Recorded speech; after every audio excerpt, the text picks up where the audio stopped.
Welcome back to What Arty Noobs for General Disturbance.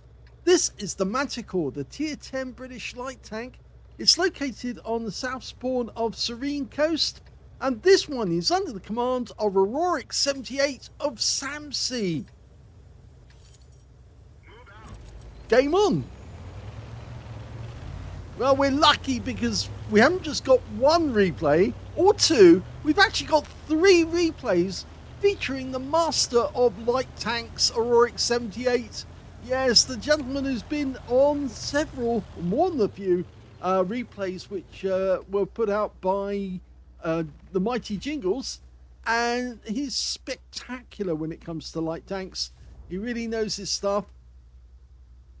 Oh, we've spotted the enemy already. Okay, in the distance we see an Object 279E and a 60 TP, but there are other tanks out there, including an enemy Manticore, and he was spotted, that guy, near the river. So he's out there somewhere behind the bush, I think. And now we've got a Jaeger out there. Okay, I think he's holding back. Now, the Manticore, originally called the Chimera 1955, but of course they couldn't call it Chimera because there's already a tank in the game with that name. It's armed with a 105mm main gun, capable of doing 390 alpha, and will do 248mm of penetration with standard ammo. And with the premium, it would do, I say would, and he's got a pen, it would do 480, oh, that's the high explosive. There's the premium. Okay, if I can get my cursor on it. There you go, 268mm of pen, 390 alpha, 1,375 meters per second. With the HE rounds, again, 480 alpha, but only 60mm armor.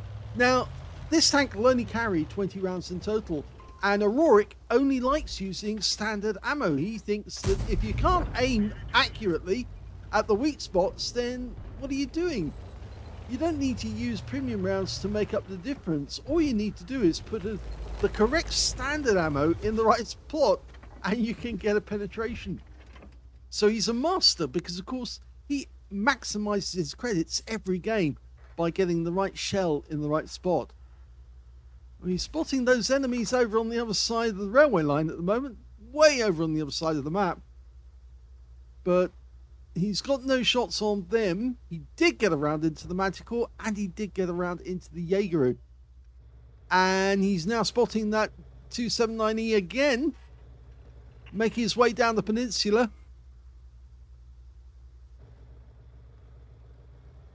He's gone right to the edge, so he's near that rock, and he's poking up so he can see if there's any shots that he can take, the Object 279E. What he doesn't realise is there's a light tank watching him. Hello! Well, we almost had a shot there, but we didn't take one. But I think somebody did fire at the 279E, and he'd probably poke up again just to see if he can get a shot. Yeah, you can see he's moving about a bit. I think that spooked him. Yeah, he's come down now. He didn't want to be up that high, but he has taken some damage. And I suspect it's damage from some of the heavy tanks that are actually sitting around the entrance to the cap area from quite a distance away. They haven't really moved into battle at all. So it's only that T100LT who's actually on the peninsula. We're off to one side, spotting him, and there's no heavy tank action except on the other side of the map. That 121B was in the dip and he got spotted. Half the trouble with light tank playing is that you have to really be passive for some of the time during the battle, simply because if you go active, there's a good chance you might get killed. And a lot of top players will tell you that if you can stay alive for the first 5 to 10 minutes of a battle, you'll more than likely be there at the end as well. Oh, he spotted somebody else. The DBV-152 hasn't been seen before. And that guy was double bush, so he fired the round in, but he did get spotted. and he got a high roll. The Object 279E is right at the edge of that hill again, so he's trying to get spots on any tank he can shoot at. Aurorik's gone into the bush. He spotted another one, the Jaeger. And even though he's got a long reload, he's managed to get another high roll by firing at the Jaeger. So that guy's been hit twice now.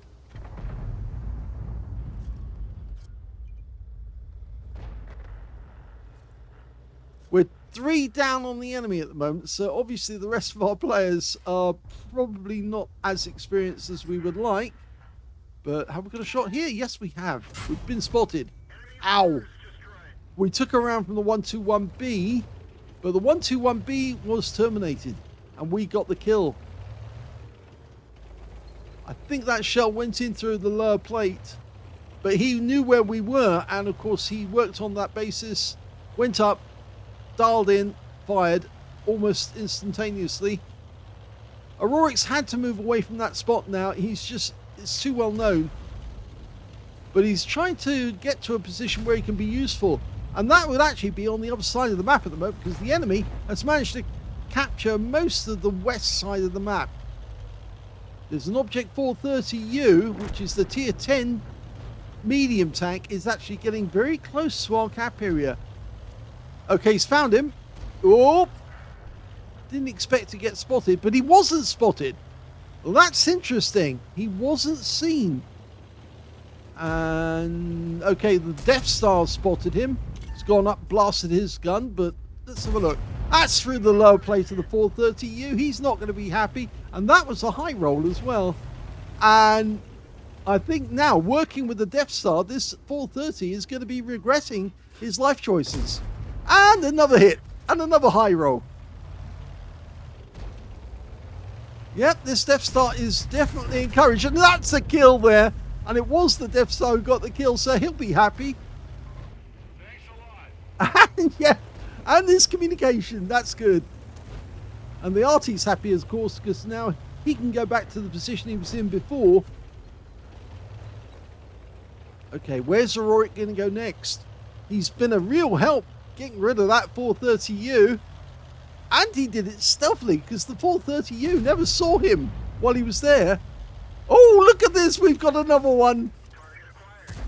And he pumps one in, but he gets a low roll this time for 376.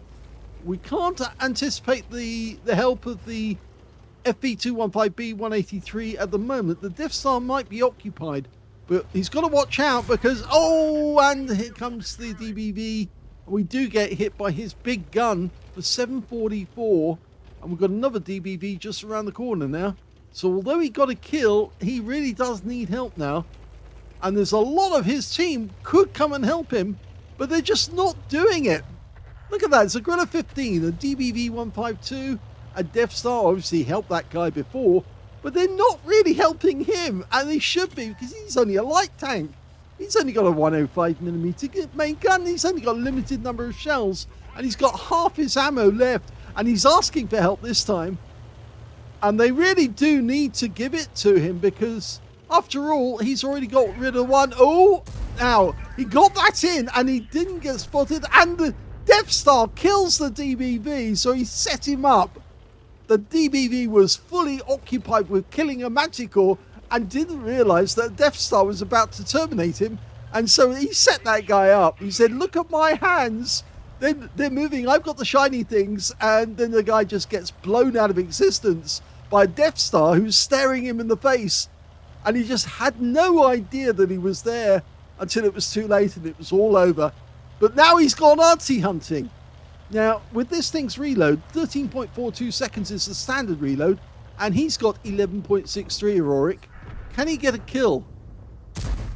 Well, he gets a big hit on the T92 HMC and the high roll, but he doesn't get the kill. That goes to the Progetto 65. There's the enemy Manticore. He's a one-shot, and we're about to be loaded. And he gets that kill as well. So that's his third kill in the game, and now he's in the cap area, but he won't stay here. He wants to kill the others, and he thanks the T100 LT. Now, is he going to stay here? I would have thought that Aurorik would actually go hunting again, and try and find those enemy tanks down at the other end and shoot them. They're right down at the other end, threatening our cap area, actually. Have we got a shot from here?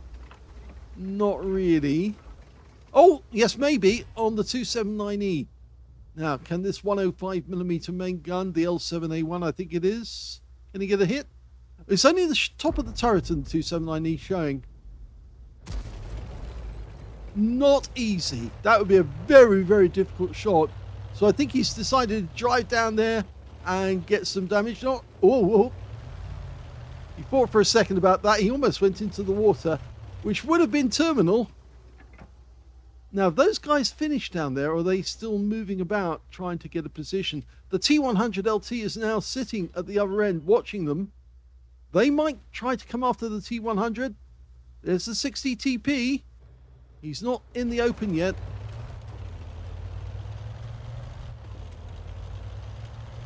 It's a pity that this tank was only a design on the drawing board. It wasn't actually built. They didn't build any prototypes or anything like that. It was one of the few tanks with an oscillating turret.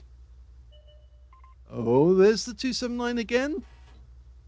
And this time around, he's not showing the top of his turret, but he's being spotted by the T100, and he's asking for help. Come and cap for me, with me.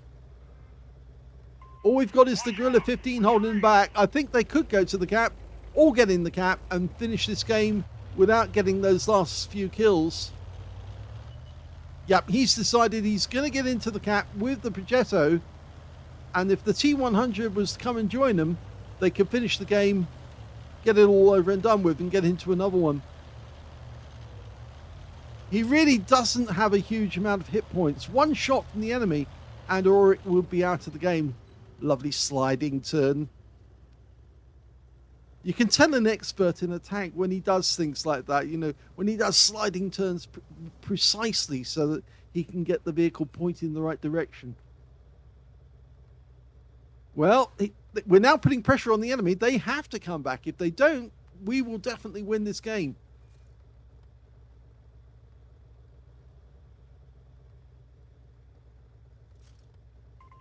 I'm in your debt.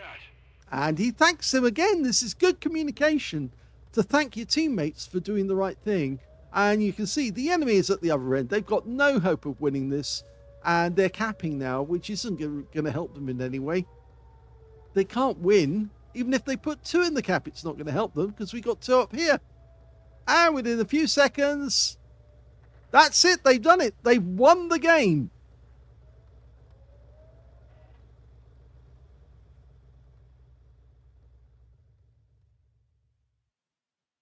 Here's the end of battle results, and that was a very smart move for Aurorik78 to win the game by capping, rather than risk any chance that he would go down the other end, get some more hit points, or get wiped out. He got a second-class tanker out of that game, as well as a sharpshooter for getting 10 or more consecutive shots on the enemy. He got a spotter badge for spotting at least 1,000 hit points of damage, Master Gunner for getting 5 armor-penetrating shots in a row, Judas for taking down 2 tanks who damaged him, and he got a fire for effect for doing more damage than the hit points of his own vehicle. Despite the fact that he didn't get any major medals, he did get a win 8 of 9,141, which is super unicum and a lot more. And he was one of the major movers in that game into getting that win. Let's have a look at team score. Well, there you go. The highest damage in the game, but not 20% of the enemy hit pool, and that's why he didn't get the high caliber. So that's why he didn't have that medal at the end. 4,492 hit points went to Aurorik. Second highest damage was the Progetto 65 with 4,179 hit points, and he got a Piscucci's medal, so he must have got both enemy Artys. And in third place, we can see it's actually the Object 279E on the enemy team, who was still alive at the end. He got 3,753 hit points, and he got a Brothers in Arms and a Steel Wall. So yes, those guys were dangerous. If they had actually gone down the other end, they probably would have ended up as another kill for those guys. We can see as well the 60 TP, the other tank on that platoon. He got a Brothers in Arms as well, and 3,700 hit points. So yes, they were good players. When it came to kills, we can see top scorers were, Aurorik and the Progetto 65 and the Object 279E and the 60 TP. So again, It backs up the fact that they needed to end this battle with a cap because these guys were good, and if they tried to take them on, take them out the game, they possibly would have lost. When it came to base XP, Aurorik got that one too, so he's got the top in all 3 columns, and he got 915 base from that one. 803 went to the T100 LT, and unfortunately that T100 LT did die during the game.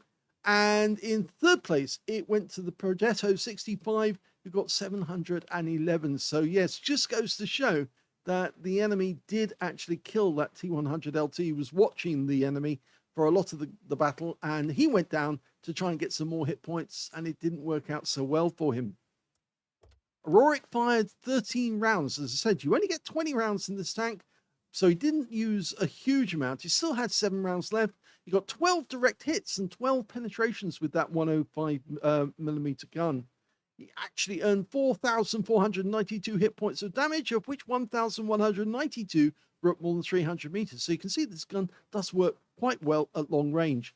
He received 2 hits, both penetrations. The armor on this thing's very, very negligible. It's only designed to stop machine gun bullets and splinters, that sort of thing. So any tank shell hitting it is more than likely going to go straight through. 2 enemy vehicles were spotted, 7 enemy vehicles were damaged, 3 were killed, and he got 1,497 hit points for spotting assist in this game, and he got 54 capture points in the cap. On a premium account, he actually made 74,525 credits profit, including 30,000 for mission completion, and because he only used standard ammo, you can see his ammo costs are negligible. So yes, it really did work out in his favor, hitting the weak spots on the enemy tanks. He got 150 bonds for an achievement. That's really good. 7 bonds for this being tier 10, 157 in total, and 10,983 experience points out of this game as well, including a mission completion bonus of 8,238. So there you go. There's the first replay. I said there's 3. Yes, it's a really good video. I can promise you that, because you're going to be getting a lot of information about how to play the Manticore. So let's have a look at the second replay. The second replay is on the Studzianki map, and it's on the west spawn. He's already asked for help twice, and the Selma has said negative. I think the Selma doesn't understand that Aurorik is a light tank expert. Well, as most light tank players will do in a battle like this, they'll go straight to the trench in the center, because of course that gives them access to shooting to the north, to the enemy tanks trying to take the factory, or to the west as the enemy tanks try to come in, to the east rather I should say, as the enemy tanks try to take the trench. And he's found somebody straight away, and unfortunately it's a T-54 lightweight. Now he pumps around it and gets a low roll for 357, but there's also a Manticore here as well. And yeah, he got hit by a 100mm round from that T-54, and he's not going to stick around and get double teamed by the Manticore and the T-54, so he's decided to get out of here quickly and return. Now I don't think the Selma for 1 second thought that that would happen, but it looks like the enemy team have got very aggressive light tank players, because they're occupying the center of the south end of the map. And you see that T-54 lightweight, he's in there at this moment. So he's actually looking to the north for any person turning up trying to get into the factory. Okay, so Aurorik is now going to choose a different direction. And on this map, what you can do is you can shoot at the enemy tanks in the south. And he's asked for help from the... who's he asked for help? The Death Star. FP215B183, or at least he's asked for help. Okay, so he's now spotting from the bush, and we're getting sight of the enemy right down to the south. And the good news is the 257 is pumping the rounds in. We pump one in as well and hit the Shure MV7X for 364. Quick slide turn, comes back. We didn't seem to get spotted that last one. Oh, Striv 103B making his way towards the center. And he pumps one in, gets a low roll. And we did get spotted that time. Ouch. And the T-54 lightweight punched another 100mm round straight at us. Okay, so we'll hold here for a second to go unspotted again. The T257 is really not helping us as such. We should be getting enough. Well, we are getting some spotting. The Striv 103B did get hit quite badly, actually. Well, he aimed that one for the Manticore. Ow! Well, he took a penetrating shot from the Striv 103B, and that's a 105. And he also got hit in the tracks by the lat Striv. Oh, now he actually shot his teammate in the rear, and that means he's not going to get a high caliber now. I always try to avoid shooting my teammates because obviously I realize I'm going to miss a medal if I'm really good. And Arty players do tend to get a lot of medals from high calibers, so it's worth not shooting your teammates or even try not to stun them if you can avoid it, and try and use a non-stun shell if you want to do some damage. You can see how far the enemy have moved up on the south side. The 121 is right at the corner near our Death Star. Meanwhile, that T-54 took a bit of punishment there.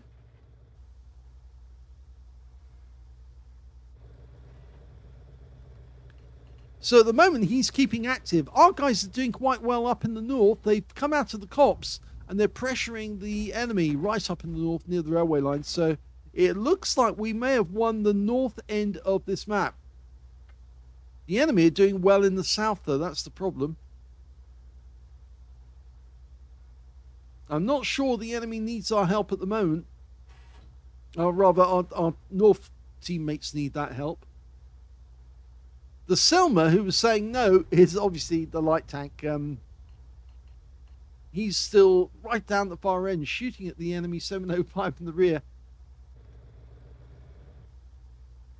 There's the Heshpan, the FB4005. He's a one-shot for us. Got no sight of him, though, so we can't shoot just yet.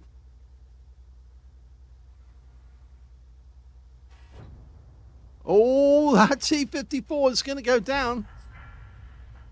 He's going right up the trench towards our guys who are he's trying to put pressure on our guys at the far end. If he pops up here, we'll take him. Didn't expose himself.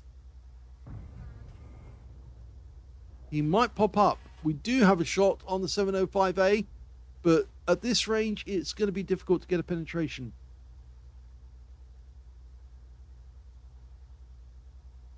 I would expect that T-54 lightweight's going to probably do it again.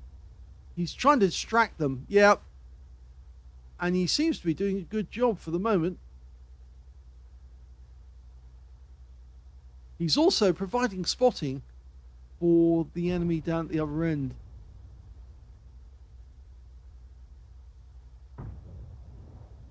If we went into that trench, we would probably die in the process because there's far too many guns pointing north.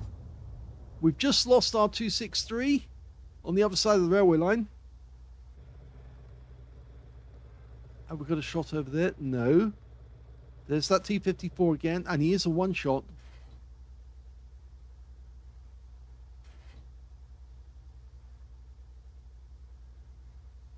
Waiting for him to make a mistake.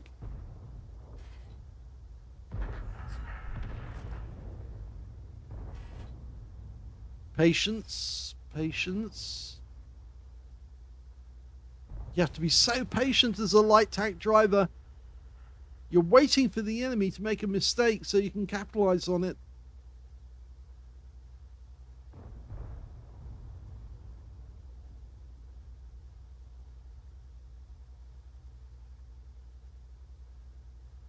Well, he's ready for the moment that guy pops up. And if he doesn't, then he might get a shot into the 705A. Wow, he got really close to the factory there.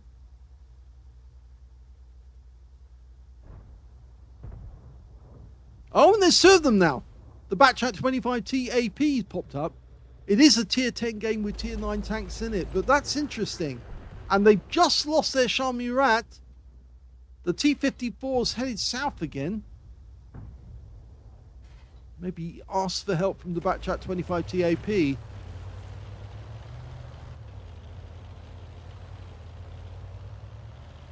Well, the interesting news is that the closest tank to us at the moment was that Waffenträger Alpha Panzer IV, but now he's been wiped out. We could possibly come up behind the T-54 lightweight and assault him from behind. Their 705A is just taking out our 257, the guy who wouldn't help us that much. Okay, 254, hello, goodbye. That's the end of his game. And now, oh, that was a round very close to us. Now, we've sat ourselves behind this wreck because we don't really want to be destroyed. Somebody was looking at us, probably the Batchat 25 TAP. There he is. Well, that didn't connect. And now we've got the 705A as well. He's going to use... Is he? Oh, he's not using the bushes. I would have popped up and used those bushes there because you're quite good and accurate. And that was a shot from the Death Star aimed towards the factory. I think what he's going to do now is going to provide spotting for the Death Star and the Leopard 1 to get shots at range.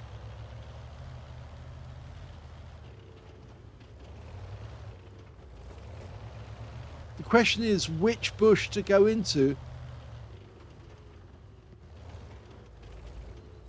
And of course, the hard thing about playing chicken is knowing when to swerve. And that one comes from the Hunt for Red October, by the way.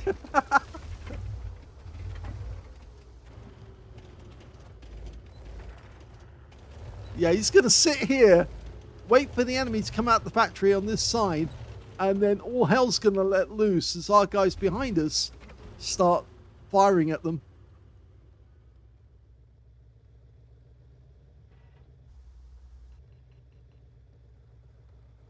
Okay, we're in position. Got 13 rounds of ammunition.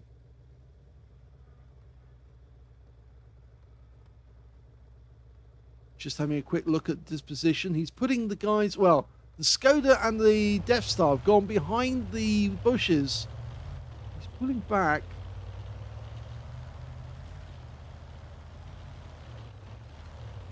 Okay. He likes this bush here. Possibly he's thinking that maybe they'll come out the factory on the north side of the railway line, then go down to the far end, and then pop up that way where they're not spotted. So he's actually, by pulling back, he's actually giving himself a bit more view range. Oh, now, is he going to do... Well, he's taking down the building. Now, if he goes north across the river and spots the enemy from the other side, we can see the enemy Rambo, the M103 copy, is now down in the south. And it looks like he made all the way back to his own cap and then came up the other way. And he's got the Strip 103B with him.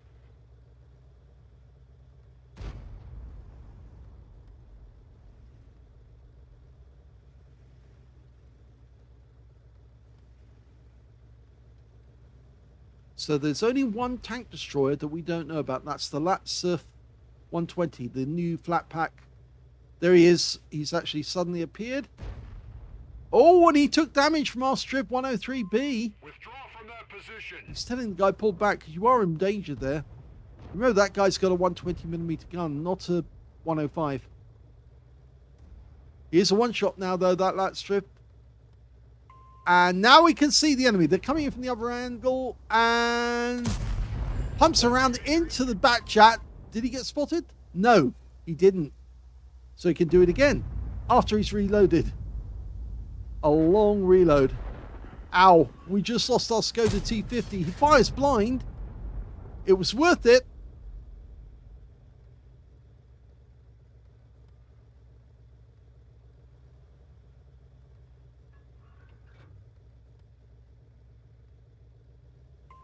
Fall back from there. So 3 versus 5. There's the Rambo. He's bush now. Hit the tracks. Strip is in danger, but oh, the Death Star comes through with 1,668, and that's a huge hit. And now, can we kill these guys? There's the Latstrip. He didn't shoot because he would have been spotted. The Rambo's gone down. The Striv got him. Now, he didn't take the shot on the back chap, but he did spot him as he was moving. And we've lost the Death Star. But they've just lost the back chat, and now it's 2 versus 3. Okay, if he puts damage into that Striv, he'd probably take another round, but can we get a hit? He's not a one-shot yet. Needs some more damage. And now do it. Yes! Solid hit. Now it's only the last Striv. He's a one-shot. If we come up behind that guy, there he is. Okay, one shot. Round. We're loaded. Just need to get a hit. And he does. And now it's 2 versus 1. They've only got the 705 left. Now we're trying to make this a multi-level engagement. So we're going to engage from the middle. And the Striv's going to engage from a different direction. The 705 is not going to know which way to turn his gun. He's a one-shot for us. I think he wants to come in and take him out.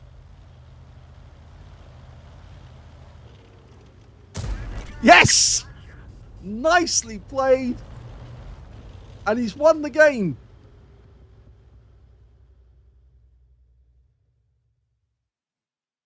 Here's the end of battle stats, and that was yet another second-class tank of Aurorik78 of SAMS in the Manticore. He managed to get a Reaper this time for getting consecutive kills with consecutive shots. He also got a fighter badge for getting at least 4 kills. He got 4 exactly. A spotter badge for spotting at least 1,000 hit points of damage. A duelist for taking down 2 tanks who damaged him. And a fire for effect for doing more damage than the hit points for his own vehicle.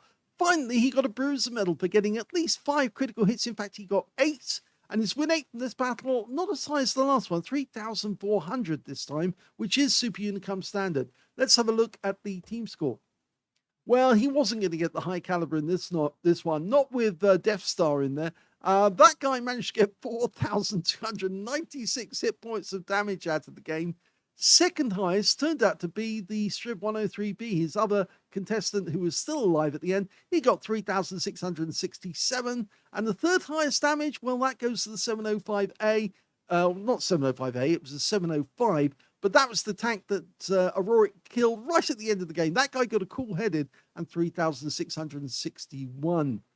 Aurorik picked up 2,006 hit points, and he was very careful about when he actually fired the shells. If he'd fired on that Striv a little sooner, he wouldn't have killed the guy with one shot, and then obviously the kill shot would have gone to our Striv, but it might have actually ended up with the enemy Striv going after us and taking us out of the game before our Striv was ready to kill him.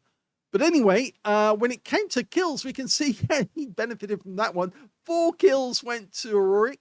3 kills went to the Striv 103B on his team, and also to the 705 on the enemy team, and then that Striv 120, that new flat pack. When it came to base XP, yeah, he's got that one too. Yes. So it's only the damage that he didn't get on that one. He got the highest number of kills, highest base XP. The only player to get over 1,000 base, 1,047, with 993 going to the Striv 103B, and also 952 going to the Selma, who must have been fairly active, but obviously just didn't realize how good Aurorik is when it comes to a light tank. 13 shots fired, 10 direct hits, 8 penetrations. Yeah, a few shots didn't hit the target. 2,006 hit points of damage, of which 1,124 were at more than 300 meters. 4 hits received from the enemy, only 3 of which actually penetrated. 1 hit the tracks. And he also got 5 enemy vehicles spotted, 8 enemy vehicles damaged, and 4 killed, and 3,398 hit points of spotting assist in that game. On a premium count, he actually made a loss out of that game of 13,371. And I think that was down to the fact, obviously, that he didn't connect with some of those shells as he wanted to. And of course, he had to pay full consumables. So, yes, that was expensive. And he managed to get 600 bonds from a mission achievement, 7 from being tier 10. And on top of that, 9,425 experience points, including a mission completion of 6,284. So, yes, this was a really hard win, a very hard win, mainly because he couldn't go where he wanted to go because there was just too many enemy light tanks around in the trench at the start of the game. He had to pull back. He decided he was going to spot from the north to allow his teammates to shoot the guys in the south, but that didn't really work as well. And then in the end, it became basically him spotting the enemy tanks as they were coming out. And they obviously realized that if they actually tried a straight-on assault, they would have been hit pretty badly. So they decided to be sneaky. Two of the enemy tanks, the Rambo and the Latstrip, decided to go to the south, and the others to go from the north.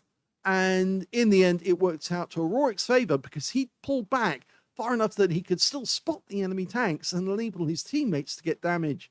But I think you have to say that big hit on the by the Death Star on the Rambo really put the end up the enemy, because all of a sudden they'd lost over 1,000, I think it was 1,800 hit points, wasn't it, or something like that. In just one shot, the enemy had lost basically a tank's worth of hit points. And that really made a difference. And it was the spotting that Aurorik was providing to that guy actually enabled him to get that shot. Because, of course, the Death Star doesn't have great view range, but, of course, Aurorik does. And he's got 400 meters view range. And, of course, he had all the extras with it to make it longer.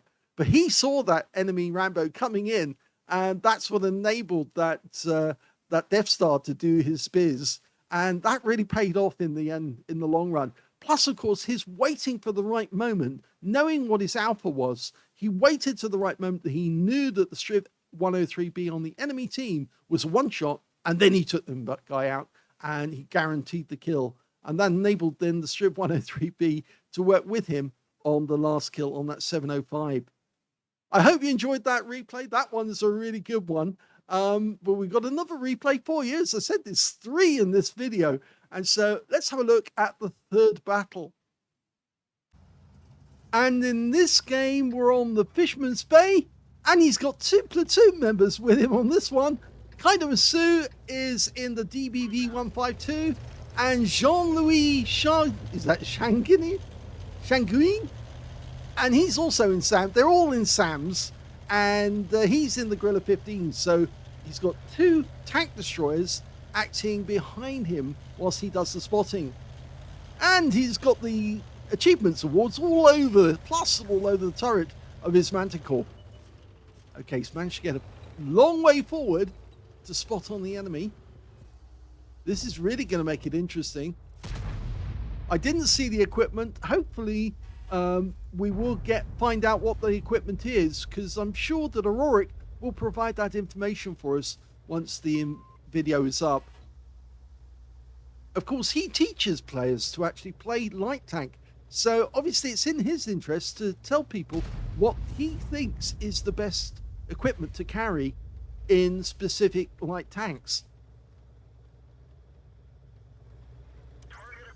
Okay, he's locked on to the AMX 13105, the 3-shot autoloader. Oh, he's sneaky. Now, did he get spotted?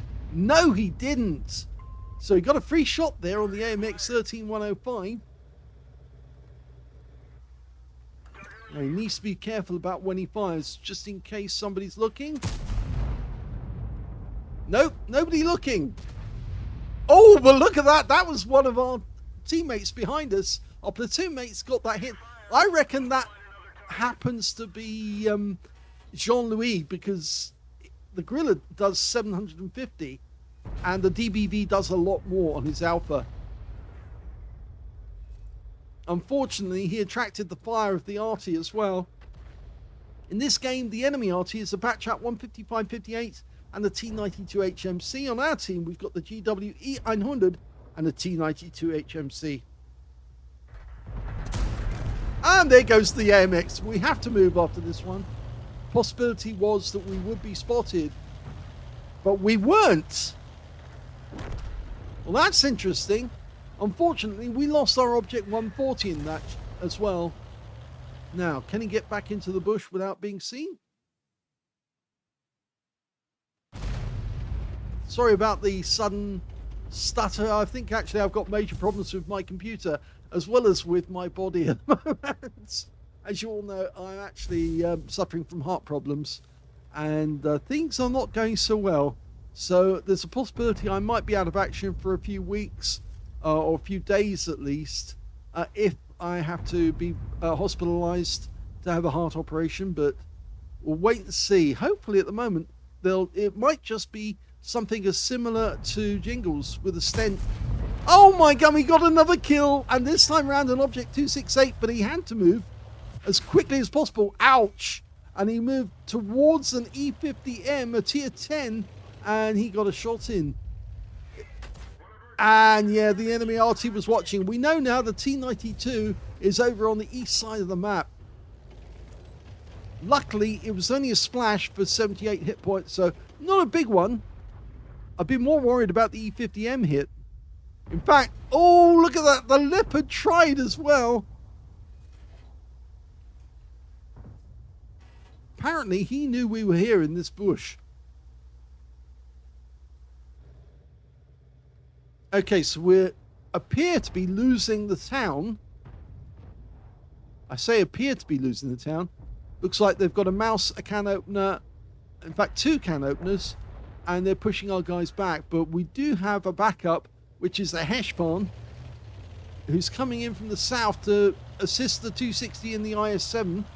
And if Aurorik comes into play as well, he might get shots on these guys as they go past the gaps. Because there are gaps you can shoot at these enemy tanks. Oh, look at this Leopard. Hello. Unfortunately, that didn't work. It hit the building. We were spotted. Ow. And the E50M again puts a round into us. And in fact, now it's announced that we are here. But it was necessary for him to put a round into that E50, or rather the Leopard, because we didn't know if he was going to move up. Well, the enemy in the town is really getting hammered. And that's a lovely shot into the engine bay on the Leopard. With no reply from the E50 this time. Our teammates seem to be holding on the west side. Well, just. They are having difficulty.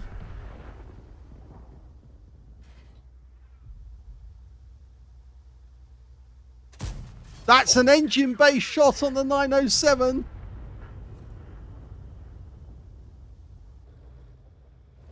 There's the Leopard.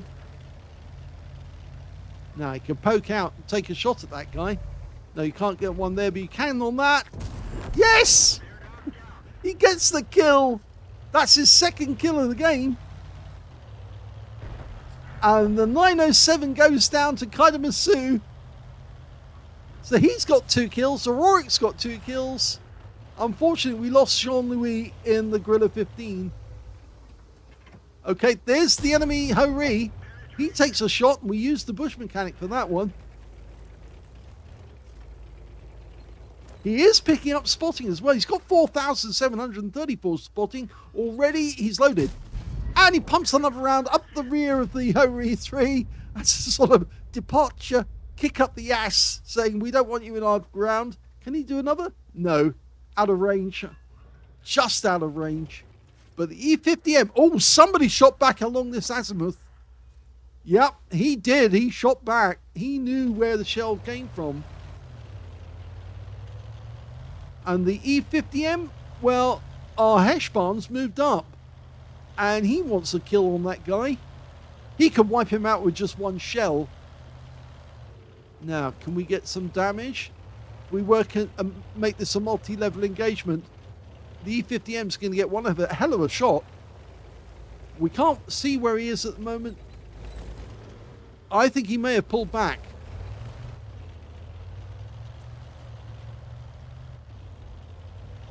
Okay, we're getting back over the other side. The 268 version 5 is up.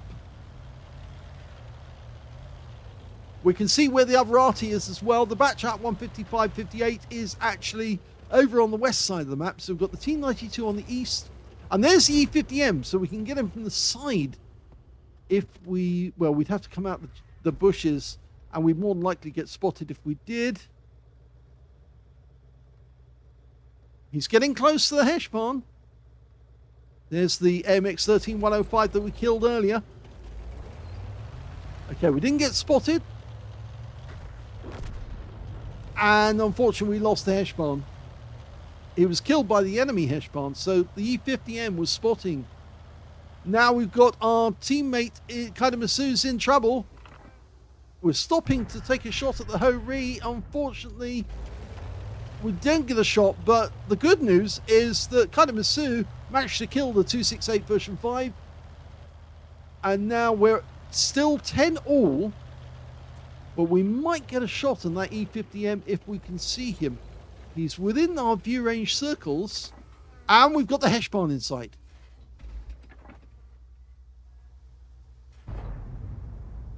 Not an easy shot in the Ho-Ri, and he decided not to take it, but he can take that one. And he pumps it in. Now we just need to get into the low ground. And across, down. So no reply from the Heshbon. Oh! Now what happened there? Well, we've lost both our Arty, unfortunately. So it's 3 versus 4 now. But the Heshbon is a one-shot. Aurorik can take him out with 1 round. And say goodnight, Gracie. Okay, he's gone. Now we've got the bat chat, and hopefully he's not loaded. Oh, he is loaded. Okay, but you are going to die now. You do realize that. You're not going to survive. And in fact, he got nailed in the ass by the TVP. Good shot. Yes, Aurorik distracted him again. We've seen Aurorik do that many times. He distracts the enemy tank, and then his teammate comes up behind the enemy when he's not expecting it and gets a shot in the rear, one of the easy ones. It's almost like he's setting these guys up. You know, look at my shiny object in my hand, and all of a sudden somebody comes up behind him and whacks him across the head, or, you know, gives him a solid kick up the rear. Okay, only 2 enemies left. The T-92's been spotted. We can take a round into him. Oh, we got shot. Okay, so we get 1 round in the T-92, but we took a round from the enemy E50 again. Now, is the T-92 distracted? We're trying to go for the kill. Yeah. So he's out. Now we just got to protect Kaidamasu. And there's the E50M again. Okay, we need to get to the tree line. And Kaidamasu just took a hit. Okay, there's the E50. Pulls back behind the wall. Now, yes, get to the next bit of cover, so we can't see where we're approaching from. He's on the other side. He's actually going down the middle now. Right down the middle.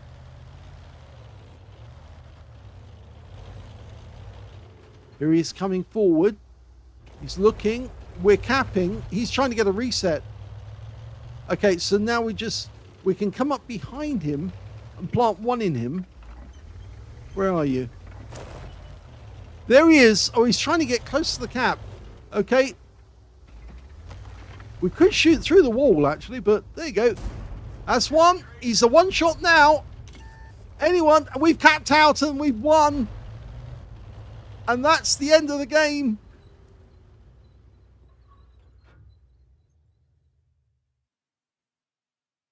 Here's the end of battle stats, and that was an ace tanker game for Aurorik78 of SAMS in the Manticore. He managed to get a fighter badge for getting at least 4 kills. He got 4 exactly. Spotter badge for spotting at least 1,000 hit points of damage. Fire for effect for doing more damage than hit points to his own vehicle. And of course, he got the patrol duty for being the only one spotting 6 enemy tanks whilst they were being damaged. His win rate from that game, 10,428. Yes, super income and a lot more. Mainly down to all the spotting he was doing. It's a huge amount of spotting. Let's have a look at the team score. Well, he actually got a lot of damage as well. The E50M on the enemy team was their best player. And of course, remember, he got 3 shots into us, that guy. 5,387 hit points of damage. Second highest damage was Kaidamasu with 4,803, followed by Aurorik with 4,334. So third on damage, with his teammate second. And where is Jean-Louis? Yeah, Jean-Louis did 2,743. So he wasn't slouching either. He was working hard to get damage on the enemy. When it came to kills, though, look at this. 4 kills went to Aurorik, 3 kills went to Kaidomasu, and the Heshpan on the enemy team got 3 kills as well. But the E50M only got the 1 kill, actually, in that game. But when it came to base XP, he's got that one too. So he's got the top in all 3 columns, except of course, the damage that the E50M getting it. So he got 2 columns, sorry. Got the highest on kills, highest on base XP. 1,316 went to Aurorik. 880 went to the DBV152 of Kaidomasu. And in 3rd place, we've got IS7 on our team with 869. And of course, where's Jean-Louis? Yes, 655 for Jean-Louis.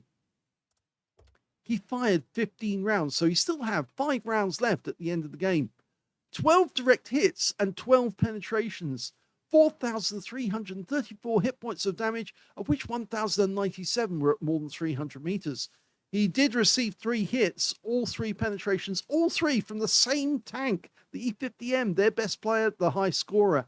2 hits by way of splash damage as well. The enemy Arty was definitely trying to get him, just not capable of actually landing one on him.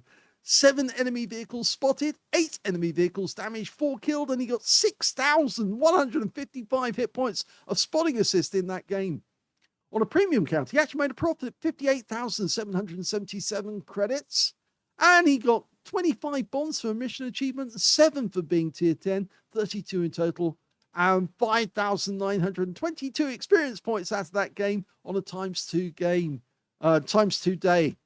So great play there to get an ace tanker. So you saw 2 games where he got a 2nd class, and all of a sudden, yes, up pops an ace tanker game. This was one that was played after the other guys. In fact, it was sent to me later on by Aurorik, but I thought that, yeah, they needed to be together, these 3 replays, because it really does show you how you can play the Manticore and get good work out of it, how you can get good spotting and how effective it is.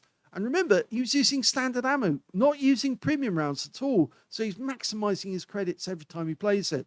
And of course, you saw that he was using double bush to make sure that he can get shots on the enemy. He occasionally moved away from the bushes just in case he had been spotted, but luckily he wasn't, so he could go back and do it again. But once the enemy did work out the azimuth and they fired it back right down at him and just missed him. So you do need to be careful not to go to the same spot more than once, because otherwise the enemy will work out where you are and they might take some action against you. But what a great game that was for the end. I really hoped that he was actually going to be able to kill that E50M at the end, but sadly he wasn't able to. But I reckon that he was so distracted watching out for Aurorik coming up behind him that he couldn't get around him to get a reset. And as a consequence, those guys got the cap before he was able to do anything about it. So lovely play there. Hope you enjoy it. And if you do, please give this video a like.